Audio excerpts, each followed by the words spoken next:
तो दोस्तों, आज हम एक ऐसे मुद्दे पर बात करने वाले हैं जिस पर हर साल बहस होती है, सोशल मीडिया पर लड़ाई होती है और नफ़रत जो है फैलाने की जो पुरज़ोर कोशिशें होती रहती है। ठीक है, तो मुद्दा क्या है? मुद्दा है कुर्बानी और भारत में गाय पर पाबंदी। तो देखिए, सबसे पहले हमें इस बात को समझना होगा कि इस्लाम आखिर सिखाता क्या है। क्या इस्लाम में सिर्फ गाय की ही कुर्बानी फ़र्ज़ है, ज़रूरी है? क्या अगर गाय की कुर्बानी नहीं हुई तो कुर्बानी नहीं होगी? जवाब है बिल्कुल भी नहीं, ऐसा बिल्कुल नहीं है। इस्लाम ने मुसलमानों को कई हलाल विकल्प दिए हैं, ऑप्शंस दिए हैं, जैसे कि बकरा है, बकरी है, भेड़ है, दुम्बा है, भैंस है, ऊँट है। ये सब कुर्बानी में जायज़ है, यानी शरीयत ने खुद आसानी रखी है। अब भारत की बात करते हैं। भारत एक अलग अलग धर्मों और संस्कृतियों वाला देश है। यहाँ कई राज्यों में गाय के कुर्बानी या ज़बह करने पर कानूनन प्रतिबंधी है, पाबंदी लगी हुई है। तो ऐसे में सवाल आता है कि आखिर मुसलमान करे तो क्या करे, क्या कर सकता है आखिर? तो मेरी अपनी समझ और राय है कि जब इस्लाम में दूसरे विकल्प मौजूद हैं और गाय की कुर्बानी कोई फ़र्ज़ भी नहीं है, तो कानून का सम्मान करते हुए दूसरे जायज़ जो जानवर है, भेड़, बकरा, दुम्बा वगैरह जो भी है, जो जायज़ जानवर है, उसकी कुर्बानी कर लेना ही बेहतर है मेरे हिसाब से।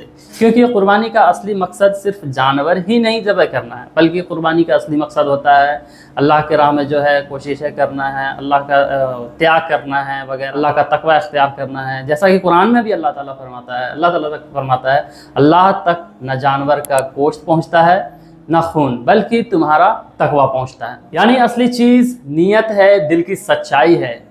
अब एक और अहम बात, कुछ लोग हर मुद्दे को जो है लड़ाई और ज़िद बना लेते हैं, ठीक है, लेकिन इस्लाम हमें हिकमत सिखाता है, अमन सिखाता है, पड़ोसियों का ख्याल रखना सिखाता है, और कानून तोड़कर माहौल ख़राब करना इस्लाम की जो है तालीम बिल्कुल भी नहीं है। अगर एक हलाल चीज़ पर कहीं रोक है और शरीयत ने दूसरे हलाल रास्ते दिए हैं, तो इंसान आसानी वाला जो है रास्ता चुन सकता है।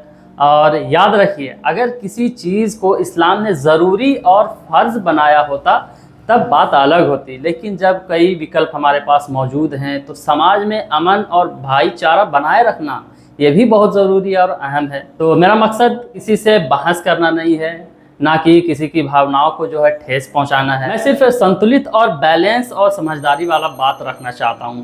आज के दौर में मुसलमानों को गुस्से से नहीं, अकल और अच्छे अखलाक से काम लेना चाहिए, ताकि लोग इस्लाम की असली खूबसूरती को समझ सकें। अगर आप मेरी बातों से सहमत हैं तो कमेंट में अपनी राय ज़रूर लिखिए। वीडियो को पसंद आए तो वीडियो को लाइक, शेयर और चैनल को भी ज़रूर से सब्सक्राइब कीजिए।